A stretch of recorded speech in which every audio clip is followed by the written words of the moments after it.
về ọt miền càng nghe thua mà tẹt khai đang vào rồi bà to quân phổ thông rồi quân bùa thom dân miền càng nghe miền đại miền trương sạt ba ta thơ càng nghe thầm thở tới tẹt khai kia trong ru trong miền chỉ vượt đây ta dưỡng chơi trong miền chỉ vượt cái trong miền chỉ vượt hỏi cái sờ lạnh về khla cái sờ lạnh đôi của xa đôi sờ má chắc của xa cái chứ này đập về dân tẹt cái khăng à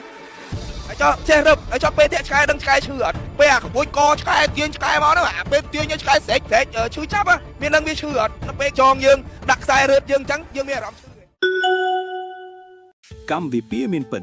ក្រុមចោតេឆ្កែអាជីពដួលមកទ្រខ្លួនឯងត្រូវសមត្ថកិច្ចចាប់បានសារភាពទាំងមុខស្ងួតថាមួយយប់រកបានពី3ទៅ4ក្បាលដើម្បីយកទៅលក់បន្ត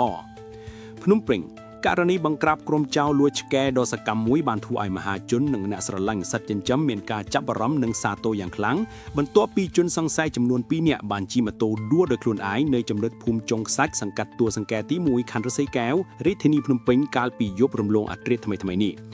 នៅក្នុងប្រតិបត្តិការនេះសមត្ថកិច្ចបានដកហូតវត្ថុតាងជាក់ស្ដែងនៅជាប់នឹងម៉ូតូរួមមានដំបងដែកថ្នាំងអំពៅដ៏ធ្ងន់និងខ្សែកាបសម្រាប់ទាក់កសត្វឆ្កែអូសតាមផ្លូវ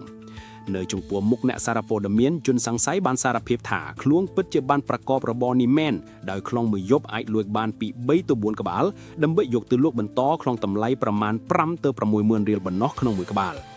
អ្វីដែលគួរឲ្យហួសចិត្តនិងសង្វេគនោះគឺនៅពេលអ្នកយកព័ត៌មានសួរថាតើឈឺទេបើគេយកខ្សែរឹតកខ្លួនឯងវិញជនសង្ស័យបានឆ្លើយថាឈឺប៉ុន្តែពួកគេនៅតែដាច់ចិត្តធ្វើទារុណកម្មវាយដំនឹងអូសសត្វដ៏ស្មោះត្រង់នេះរហូតដល់ស្លាប់ដោយមិនគិតពីការឈឺចាប់របស់វាឡើយឲ្យតែបានប្រាក់